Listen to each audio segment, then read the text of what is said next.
The NHS is a national religion and we nurses are the angels, which is why I'm wearing halo braids. Great news for the government because angels don't need paying. In fact, we are such good people, you can basically charge us for the privilege.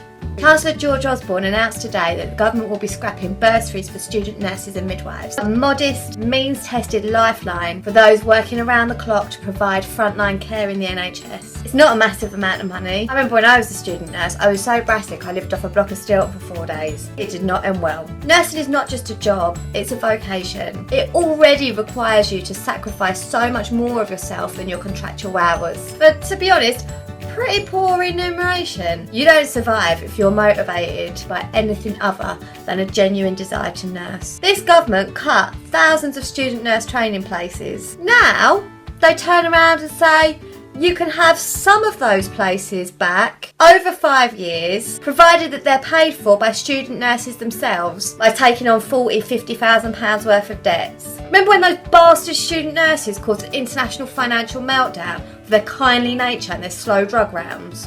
No.